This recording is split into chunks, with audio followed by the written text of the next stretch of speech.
Hi everyone. So today we continue to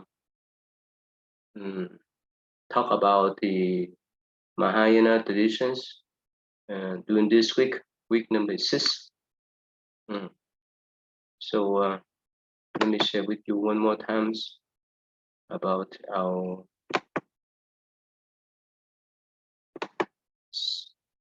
weekly syllabus. So last time we talked about the Theravada traditions, uh, the theories, practice, um, and principle of these traditions. So now we move on to talk about the Mahayana Buddhist philosophy and principle. We will talk about Zen, Pure Land, uh, and the Buddhist scriptures too. So basically, the Mahayana is the broad term for the Buddhist traditions. It's developed around the first century BCE and is considered as one of the two main existing uh, branches of Buddhism. The other one is Theravada. And please remember the Vajrayana or the Tantric traditions was developed later on. It belonged to part of the Mahayana tradition. Again, Mahayana, Maha has been red, Yana has been vehicle, or the red vehicle, or the Bodhisattva vehicles. And this term uh, start in early Mahayana textbook like the Lotus Sutra that mention about this term. And this term was translated into Chinese in early first century. And also it appeared in the Chinese Agama or Nikaya too. So like I mentioned before, after the second Buddhist Council, the Buddhist committees start to separate into 18 schools, but eventually it has the two main schools, the Theravada and the Maha Samgika, and later on it turned into what we call the Mahayana traditions. And some scholar developed this school like Narajuna, the one that was considered as the second Buddha, the Nyaja, Kandragiti, the Deva, and so forth. So this school focus on the texts that later on the Mahayana sutras were developed, and that's why for the Mahayana Buddhist people, we review the Buddhist Sutra seriously. So in the early Mahayana inscription, it appear around the first century in the Brahmi script, and based on the archaeological evidence, that the scholars argue that Indian Mahayana remain an extreme limited minority movement, but later on it become widespread to different countries, and it spread around India as well as abroad. So it said that the Mahayana movement remained quite small until it grew tremendously in the 5th century. So from that time on, many Buddhist scholars within these traditions produce all kind of Mahayana Buddhist sutra, and of course, it's based upon this root, the core teaching of the Buddha. So let me show you one more times about the route that Mahayana Buddhist tradition spread in India and around the world. And so here, this India started about 5th and 6th century BCE, and later on it spread to Bactria or Gandhara era, and from here it's moved to Central Asia, and moved to Mongolia, China, and from China it moved to spread to Korea and China, and in the south it spread to Indonesia, and even some portion of Vietnam too. Like I mentioned before, Vietnam is so unique that it received both Mahayana and Theravadas. Mahayana traditions spread directly to Vietnam from India, and of course, right after the 12th or 13th century, when Buddhism started to deteriorate or disappear in India, and so Vietnam got the influence from Chinese Buddhism that based on Mahayana traditions from since then. And in the south, it got the influence from Theravada traditions that spread from Thailand, Cambodia, Sri Lanka, and so forth. And so go back to talk about the Mahayana traditions, and like I mentioned recently that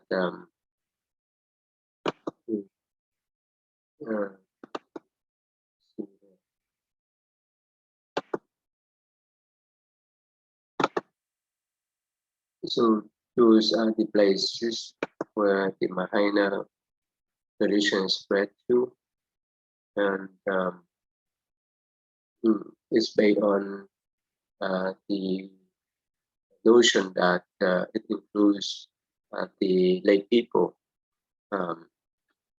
So let me put this way: in the other traditions, or the southern traditions, or these conservative traditions, they focus mainly on the monastic communities. This means Buddhist monks are the leaders of the Buddhist communities and the representative of the Sangha. But in the Mahayana traditions, it include the lay people. So that's why we have lay Bodhisattva as well as the monastic Bodhisattva. So the Mahayana tradition spread to the Far East and to the Eastern Asia, and eventually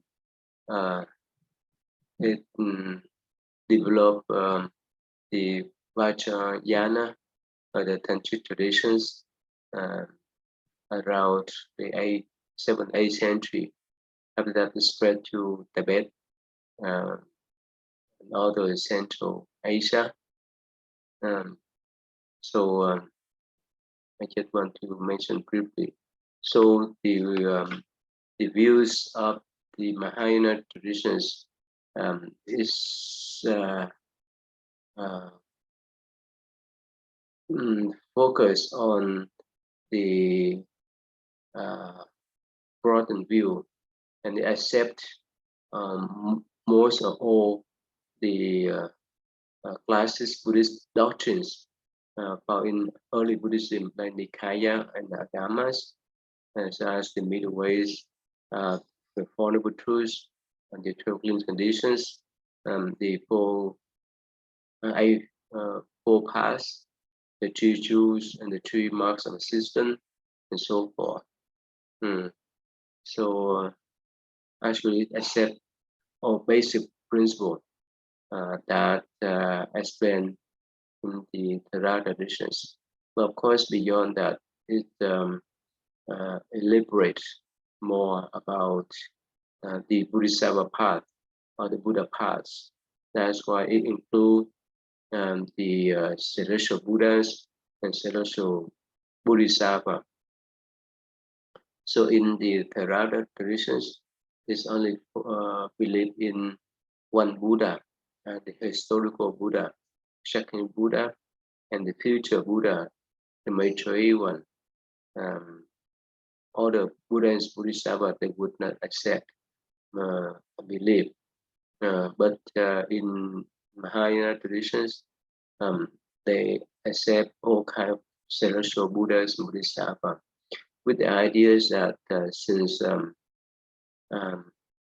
Shakya Buddhas in his chapter tales, he explained or he told his past story, that every life he sacrificed his life for others.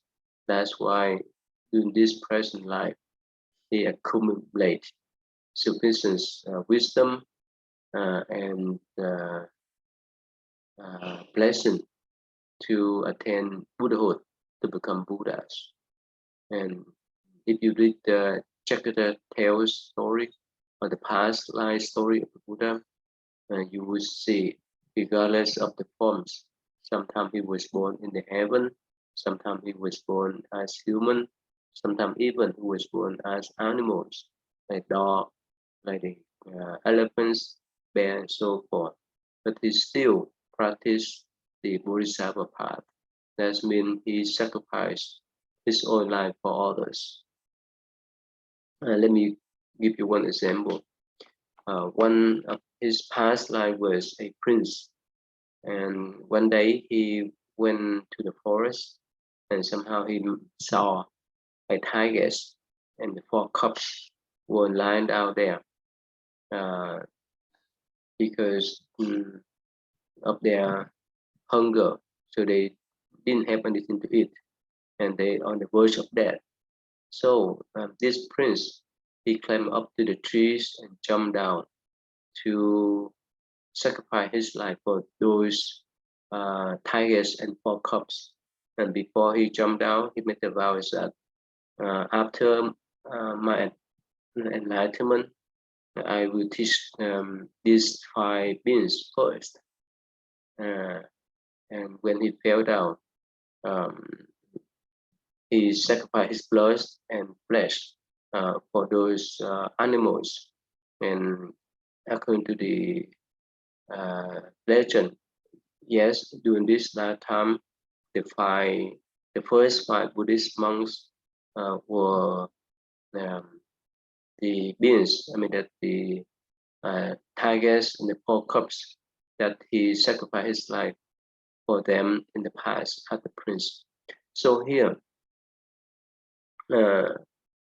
for the common people, they may think, why so foolish for the prince who going to be a king to sacrifice his life for these animals. But for Bodhisattva, they would not discriminate any sentient beings as long as they see the needs of those beings that need their help. They would sacrifice their life anyway, whether they are animals, human beings, or celestial beings. That's why at the first sight, the prince saw these eyes, unfortunate, hungry tigers and cubs. That's why he sacrificed his life for them and made the vows to teach them at first after his enlightenment. He did. And that's one thing. Another thing is that in all Jack Taylor's story, he mentioned about how he sacrificed his life for others, regardless of who they are.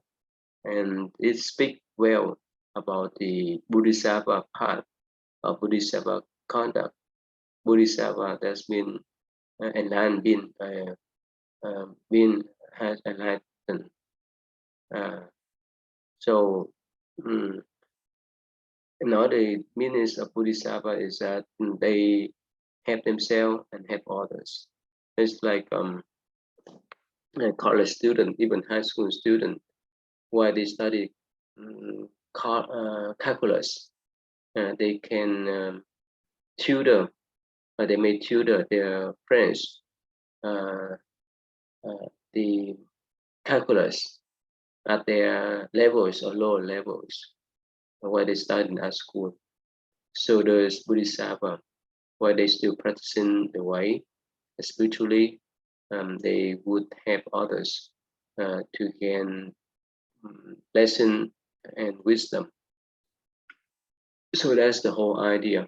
And on the top of that, according to the Mahayana Buddhist traditions, it's emphasized on the advocation of Buddha nature.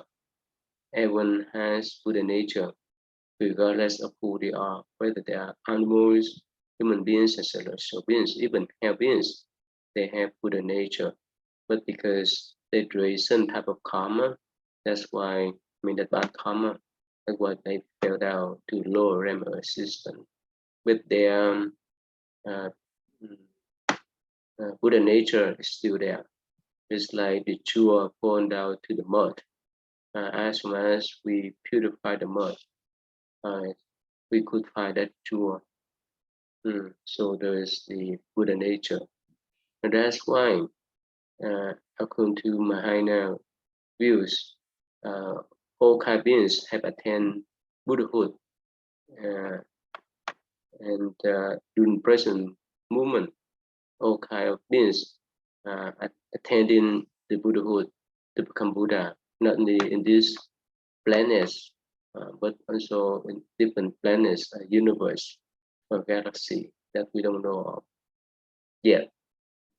And the being in the future too, if they practice the way spiritually, they could attain Buddhahood too. That's why in Mahayana Buddhist traditions, we speak about Buddhas and Bodhisattva in 10 directions and 3 periods of time. 3 periods of time, that means past, present, future, and the 10 directions that mean east, west, south, north, northeast, northwest, southeast, southwest, up and down. So those are the 10 directions. That's in Buddhist view, especially Mahayana Buddhist view. Buddhas appear everywhere because limitless beings live together with us, whether they're visible and invisible. So that's why in Mahayana Buddhist traditions, there's all kind of Bodhisattva and Buddhas.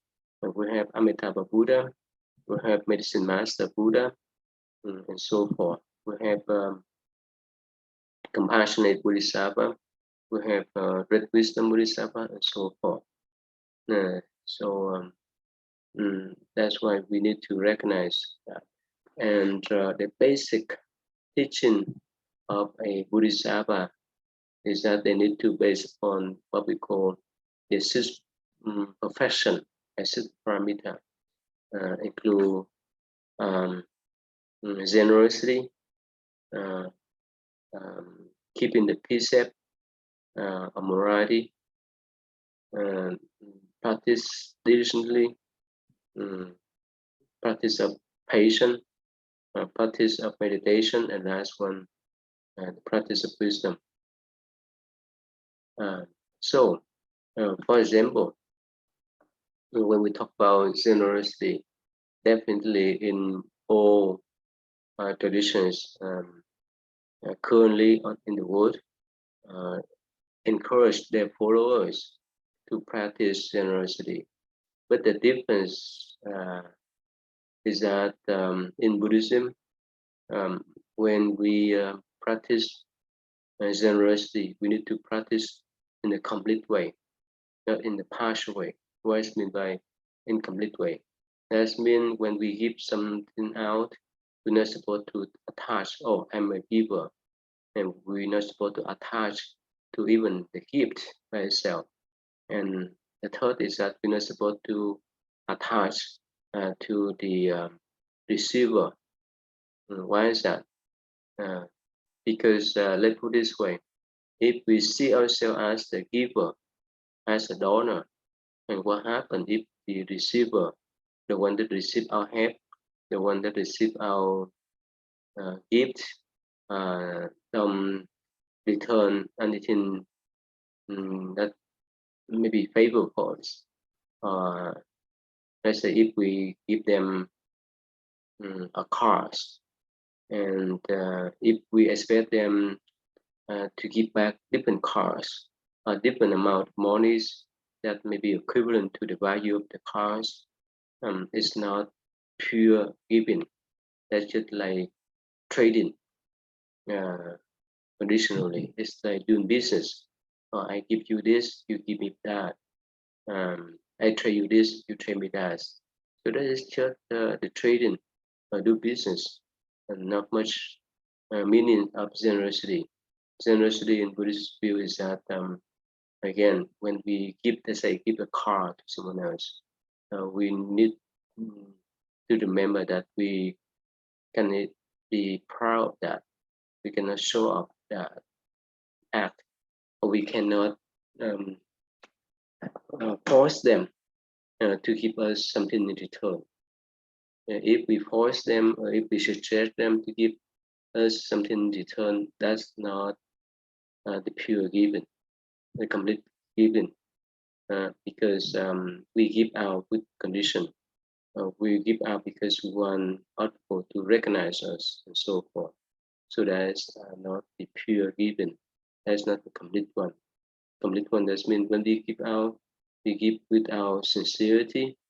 We want to help that person or those people, and we don't attach to the gift by itself. Like, okay, I have money to buy this car before. It may cost me 10,000 or more, but whenever I make decision to give this car to others, and after I have given the car, now the car belongs to them. I have nothing to say, and I don't want to book any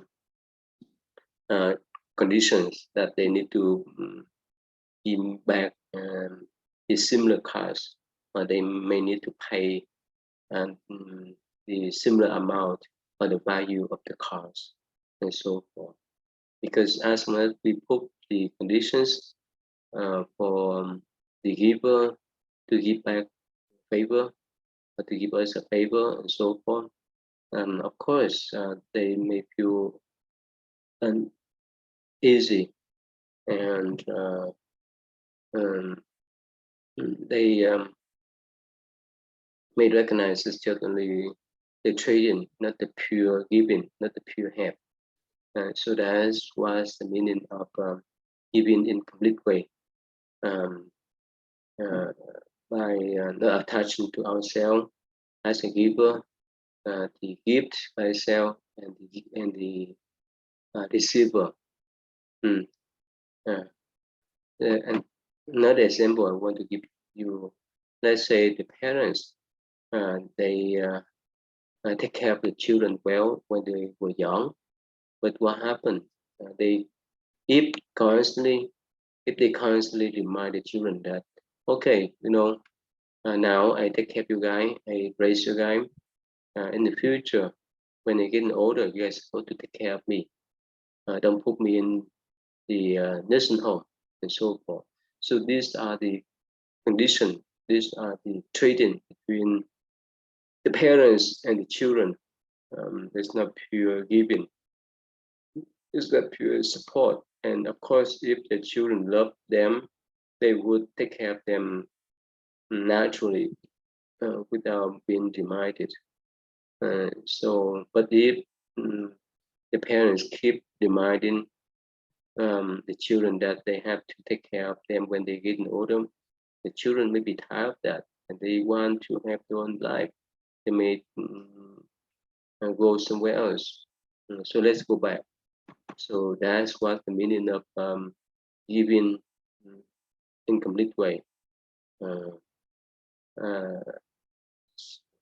That is what we call the generosity parameter. And that's what the path of Bodhisattva. And beside that, there's all kind of teaching and principle a Bodhisattva need to learn and recognize. Let's say at first they need to recognize that they have Buddha nature. That's why they embark on the path of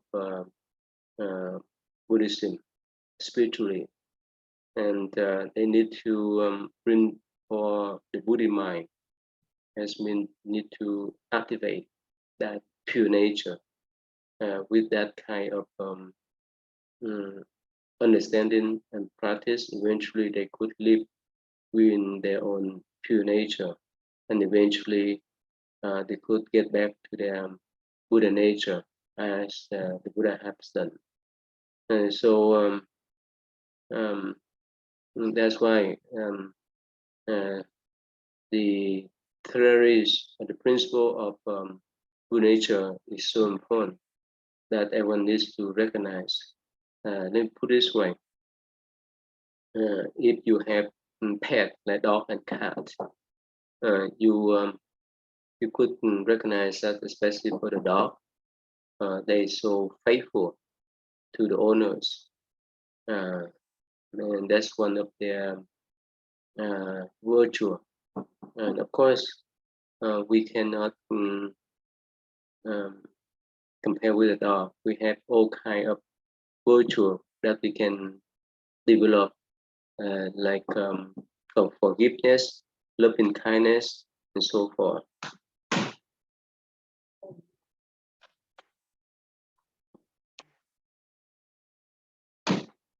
So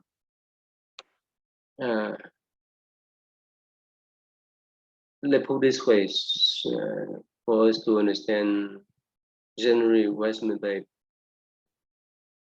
Buddha nature, good nature.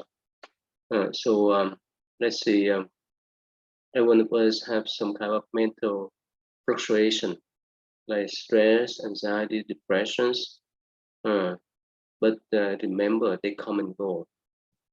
That's why the Buddha reminds us that those mental fluctuations are not us. The one that stick with us from this lifetime to next lifetime is what we call Buddha nature or Buddhist nature. Like you mentioned recently, the dog has the nature of being loyalty to their owners, and even the chick have instinct that they want to protect the chicken, the female chicken have the instinct to protect their own chick. I'm not talking about human. We have all kind of virtues that if we can be developed in fully way, we will be a great person, a holy person, like loving kindness, compassion, forgiveness, and so forth. So that's why in Mahayana traditions, that everyone of us need to recognize that type of wholesome nature and develop them in a fully way. When we recognize and develop them in fully way, a complete way, at that moment we become Buddhas. So that's why in in Mahayana traditions, we have what we call Bodhisattva path, and there are at least 50 levels of Bodhisattva before attaining the last stage, that's mean the Buddhahood. So in Mahayana Buddhist traditions, we have what we call the Brahmana Sutra, or the precept for Bodhisattva, the one who practice this Bodhisattva path. And generally for the monastics Bodhisattva, they need to keep 10 major precepts and 48 minor one. Of course, for the lay people, they may receive or follow lesser numbers of precepts than the monastic communities. But in those precepts, they remind us not to commit crimes or bad karmas, and on the other hand, at the same time, there's some even minor precept encourage us to help others. For example, this one minor precept that's spell out clearly that if we have abilities to help someone else, physically, mentally, materially, financially, and spiritually, if we have those abilities, we're supposed to help others when they come to ask for help. Let's put it this way. If I drive a car on the road, and if I see one of my friends who go to the same school as mine, walking on the snow, and if he asks for hitchhike, and of course I know him well, or I know that he's a student at the school. As a Bodhisattva practitioner, I need to help him. I need to extend my arm to help him, to give him a ride home or to the school. That's obligation. And actually, that's good training and reminding us too, because usually sometimes we hesitate to help others. But with this kind of guidelines of precept, they force us to step out of our shell, a boundary, to help other people. And of course, depend upon how sincere we are, and also depend upon how frequent we do. Eventually, we can accumulate some kind of good habitual patterns, like giving out, helping out others. So that's one of the minor precepts that reminds us that we need to step out to help others. And as soon as someone receive this Bodhisattva precept, we in Mahayana tradition,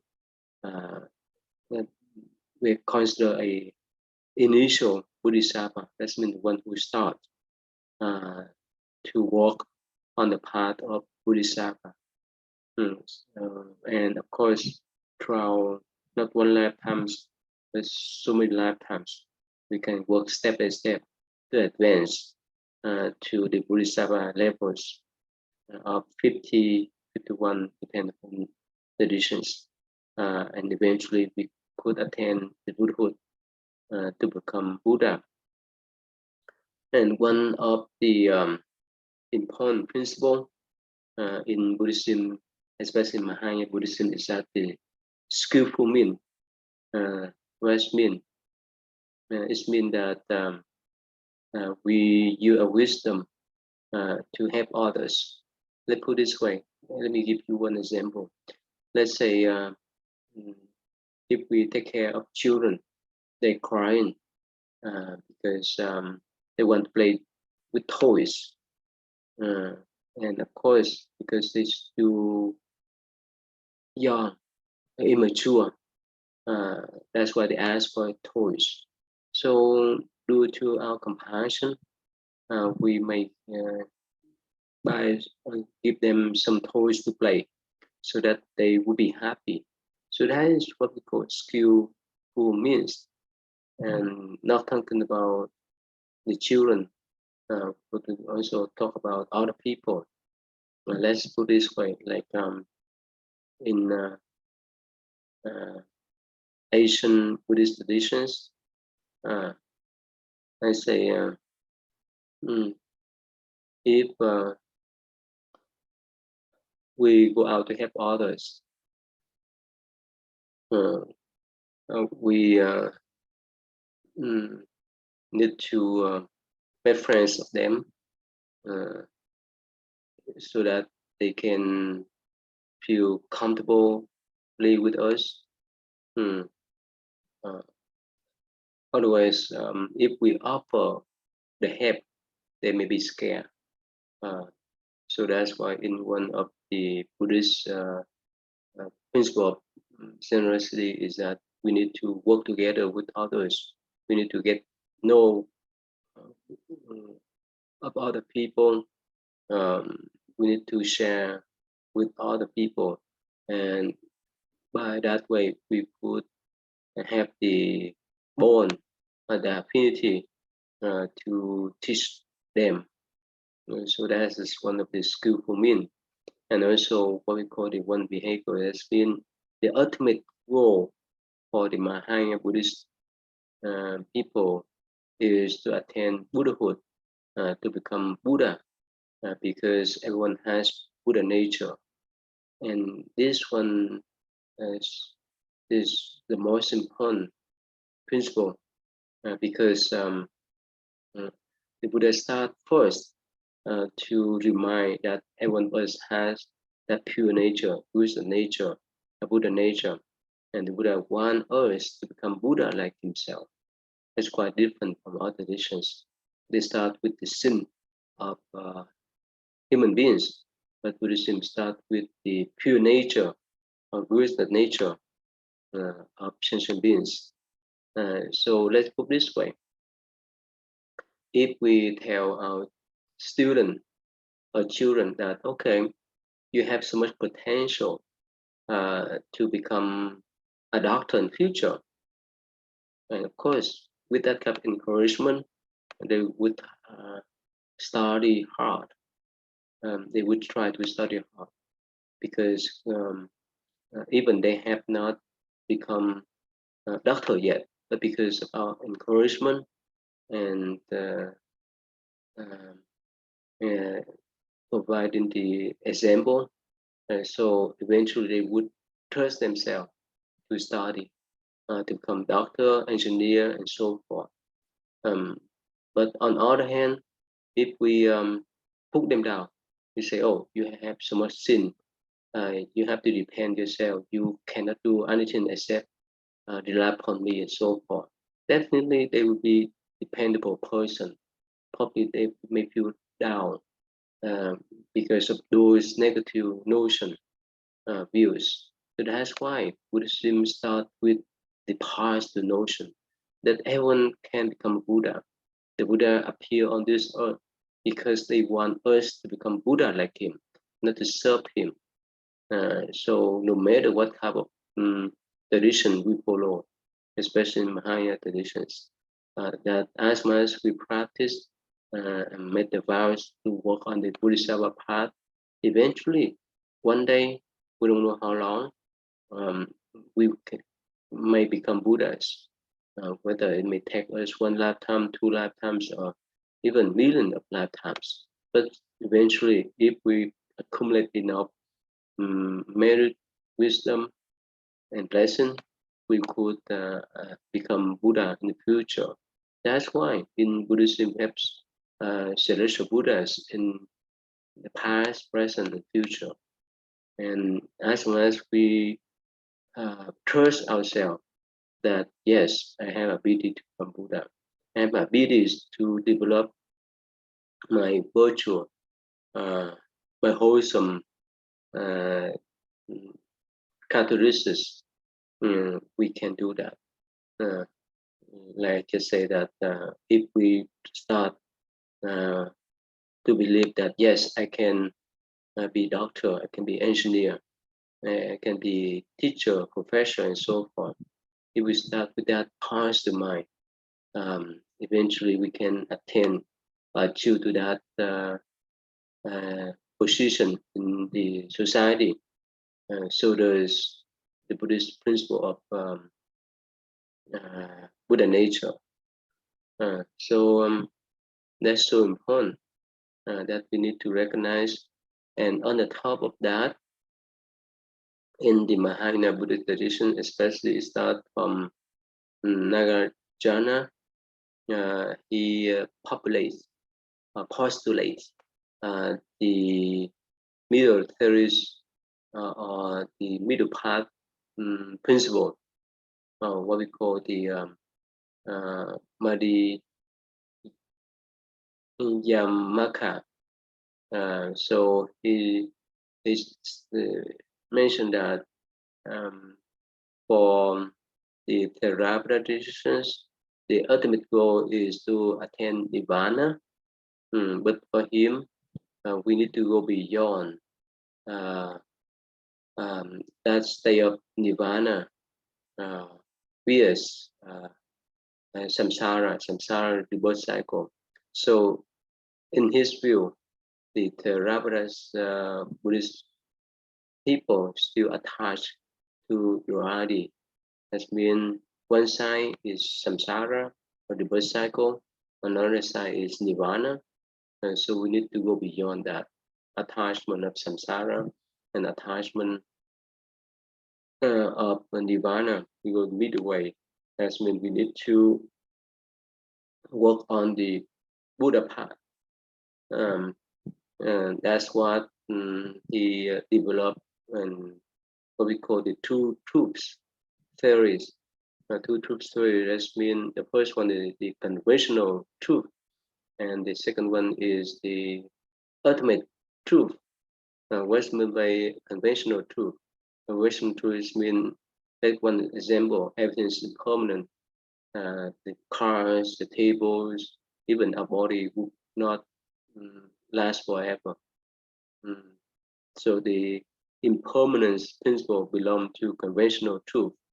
And what's meant by ultimate truth? Ultimate truth means it relates to our Buddha nature, Krishna nature that we need to invoke, activate. And put in this way, in the practical sense, let's say when we see the flower, and we may have a thought, oh, I like this flower is so beautiful. But the other thought may say, oh no, this flower is so ugly, I don't like it. So like and don't like is the two pole of two sides. So as long as we attach to these two poles, we get stuck. So for the ultimate truth, it's talk about, okay, I recognize the flower, whether it's red, yellow, and so forth. I just recognize the flower. I don't need to attach the idea whether it's good or bad, beautiful, ugly, or like or dislike. So that's what is the middle way. That's help us to recognize our pure nature, so that we would not fall into the the misconception of nihilism, that means nothingness. So he developed this kind of principle to remind us that yes, things come and go, impermanently.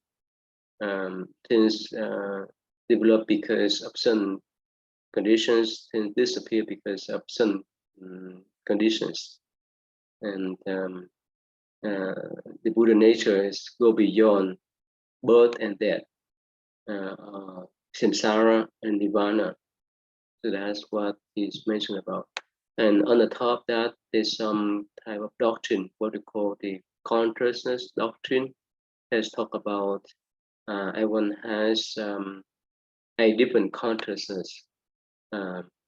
The first five that relate to the eyes, the ears, the nose, the tongue, the body, and the sixth, number six is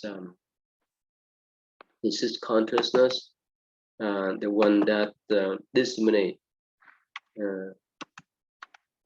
things. Let me type this one for you to see so that you can follow what I'm talking about. Okay, let me share the screen with you. Here is what I'm talking about, the 8 consciousness.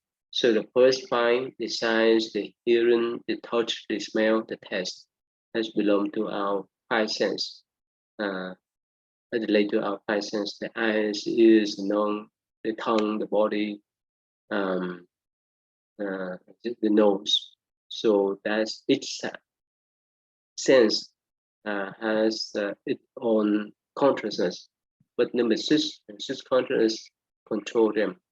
They are the one. Is this one control? This one disseminate, distinguish the sight, the smell, whether it's good or bad, and so forth. But this 6 consciousness will send information to 7 consciousness, and the one that attached to the cell is say, oh, I have a real cell. So that's why it has the attachment, grasping, and aversion, hatred. And because of this type of attachment, so that's why we evolve in the samsara.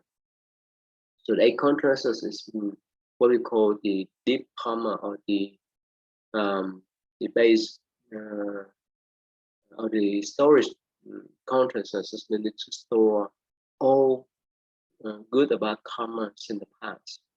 So this is the first consciousness that go into the wombs of the mothers, and will be the last one after we pass away. And these 7 consciousness attached to the 8 consciousness as the real self. That's why it has the hatred, the delusion, and the craving. And so let me give you one example so that you can understand easily. Let's say we like to eat hamburger. The hamburger image, taste, and so forth, we have stored in this 8 consciousness, and the 7 consciousness say, oh, I like that consciousness because I like that hamburger, because that hamburger is mine. I like that.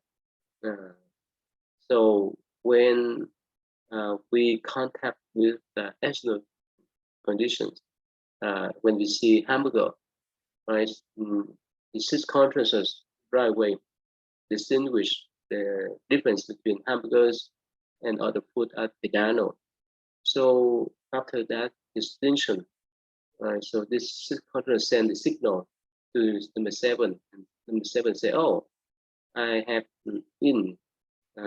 test the hamburger before. That's why I like to have more. That's why it compare with the 6 consciousness information of the hamburger. Consume more. The more it's consumed, the more it create the depth, profound imprint into the 8 consciousness. So these are the general information, a brief explanation about eight consciousness, how they function together. Since we don't have much time, I don't want to dwell much on this matter. So again, let me move on. The doctrine of consciousness, a doctrine of the pure nature of Buddha nature, the most important principle or theories in Buddhism, and of course, it claims the superiority of the Mahayana Buddhist traditions. It claims the authenticity, of course, with the support of the scripture, the Mahayana Buddhist scripture. It support that kind of principle.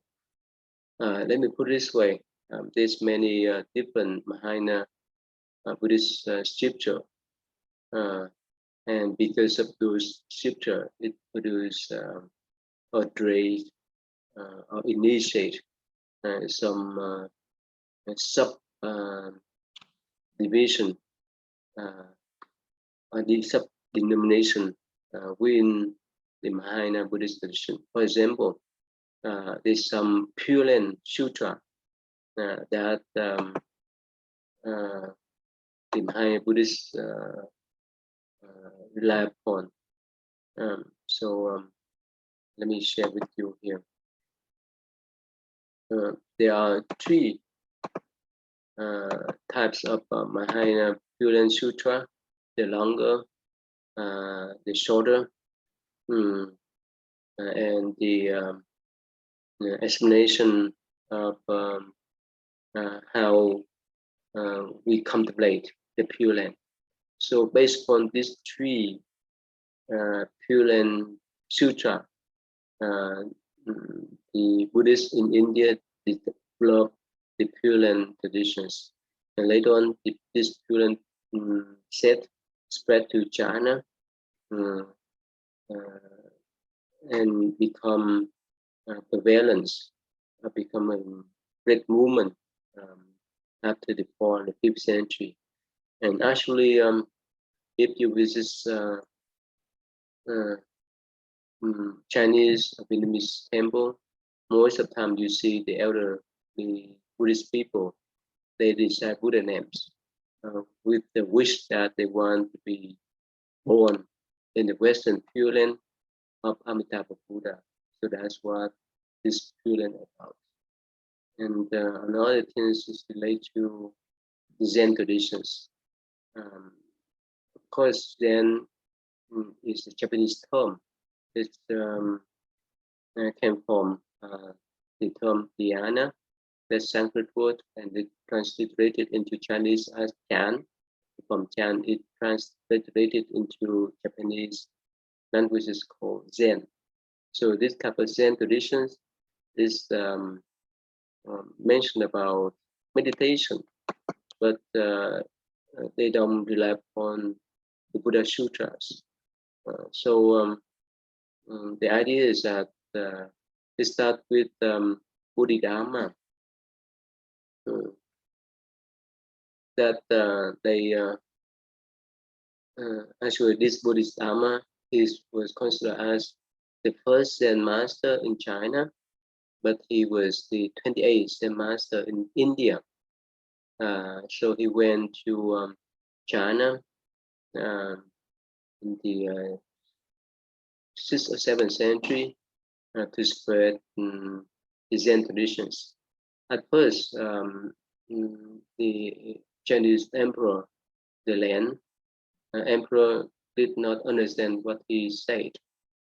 That's why he left and went to the Shaolin Temple to meditate for 9 years, but sitting in front of the wall for 9 years. And after that, he received the Chinese disciple. And eventually, they have 6 more Chinese patriarchs, Zen patriarchs. And after that, it's spread out 5 houses of Zen, and we can study later on. So the idea of Zen is that because we so attached to things, and even when it comes to study Buddhism, we have the tendency to attach to the sutra. So the Zen master advocates that we're not supposed to attach anything, just look in our pure nature, Buddha natures. And the Zen masters use all kind of experience mean to teach the student. Let me go back to the story between Bodhidharma and the Lan Emperor, the Chinese Lan Emperor. So when this emperor knew this master, the Indian Zen master, came to China, so he read this Zen master, and in conversation, he asked the Zen master that here, in China, I have to build so many temples. I have so many Buddhist monks and nuns who practice Buddhism. I have print of so many sutras, books of Buddhism. I have great all kind of blessing. So do I have blessing and merit? So this master say no. So somehow for the common people, they're so surprised. But the Zen master Bodhidharma explained further. As the reason why I say no, because the merit that you draw by helping Buddhist monk to practice and spread Buddhism or build a temple and so forth, you have that type of what they call temporary merit. That means they come and go. That means when you do this kind of merit later on, the next life you can receive a blessing, a merit, because of good karma. But if you attach to them, you get stuck into those wealth and position. Let's put this way. So if someone is so wealthy, someone is so famous, most of the time they would attach to their wealth and position. And with that attachment, they don't want people to take away their wealth. They don't want people to push them away from their position. And whoever challenge them, they would harm or kill those people. And it's applicable to especially the dictators or the communist people that they want to control the mass. Whoever challenge their right of running the country, they would harm or kill them. So that's the whole idea. So that's why this master Bodhidharma, he said, well, yes, you have merit, but it's just temporary because of your attachment on those merit. On the top of that, if we don't know to recognize the Buddha nature, has no use, because in Buddhist view, if someone have good karma in the past, if someone did good karma in the past, they may be born in the heaven, or they may be born in human realm, but they may use up their own good merit. Let's say if someone save a couple of $100,000 in the bank, and what happened if that person use all? And of course, they may need to work again in order to have some more saving. So there's the one that very good karma, but on the top of that, because of the attachment to those wealth and position, they may harm others at the end of the life.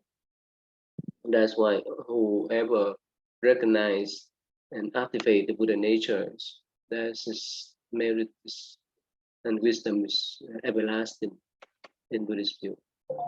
Okay, so that's one of the tradition, the Zen tradition, and there's many Zen story that since we don't have much time to talk about. You can type Zen story to tell our neighbors. You can type on Google search. And the other one is the tantric tradition. I mentioned that is spread to Tibet and other Asian, Central Asian countries around the 7th or the 8th century. And now it's just prevalent, it's popular because of Dalai Lama and Tibetan Buddhist communities. So based on the recitation of mantra, mudra, and so forth, to do the practice. And I think you may have seen some Tibetan monks that make sun mandalas. So when they make that sun mandala, they visualize themselves that they are in the Buddha land and so forth. That's one of the practice. Okay, so let me share with you some video clips about the Mahayana Buddhist traditions. Of course, there's some video clips that I post on the Blackboard for you to view too, but here I have to share with you this short video clips.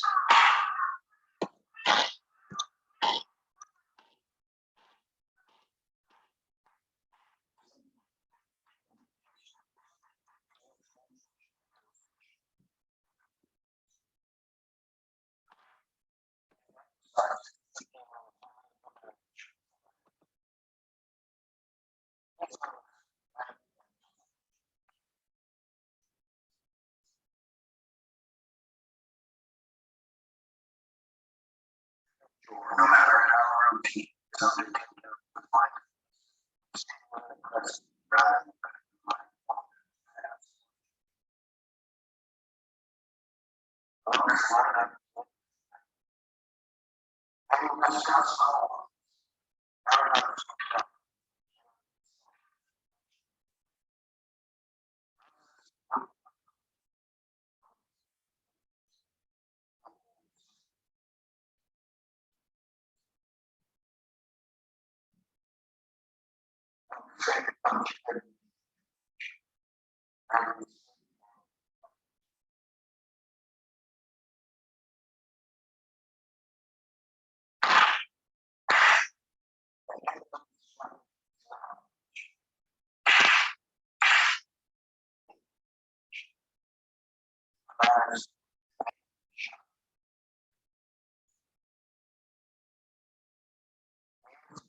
Okay, that's the sand.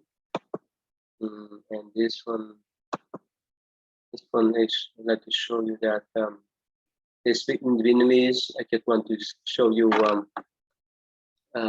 the scene that they decide the Buddha names. They practice what we call the Pure Land tradition by design the Buddha names Amitabha Buddha with the wish that after passing away, they would be reborn in the Western Pure Land of Amitabha Buddha. So here they passed the lamb together during this night, the night of prayer, the night of deciding Amitabha Buddha names. So Amitabha Buddha later you can study that he made 48 vows in the past. So here this big large image of him, and the monks in the front and lay people everywhere. This large temple in Vietnam. So they design this Amitabha Buddha names.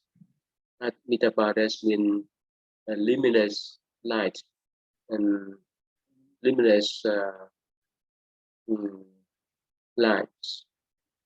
Limited lives has been the lights of Buddha's so unlimited that spread everywhere, that represent the wisdom. The unlimited life has been, it represents our Buddha nature, this everlasting nature within our mind. Even we have the permanent body, but that pure nature live with us forever. Whether we were born in the human realms, in the celestial realm, or in the hell realm, our Buddha nature is there with us. So that's what we call everlasting Buddha nature. That's what we call the name of Amitabha Buddha. So that's why. So for the Buddhist people, they decide this Amitabha Buddha with the wish that Amitabha Buddhas will take them to the Pure Land, so that they can live there forever, so that they can attain to Buddhahood, to become Buddhas in that Pure Land, due to the vows of Amitabha Buddha, who create that Pure Land, so that whoever decides his name will be taken there for them to practice Buddhism until they become Buddhas. So that's one of the Pure Land practice. Instead of doing meditation to transform all kind of mental afflictions, they decide Buddha names and rely upon the Buddha power to be reborn in that Pure Land. So that's the whole idea.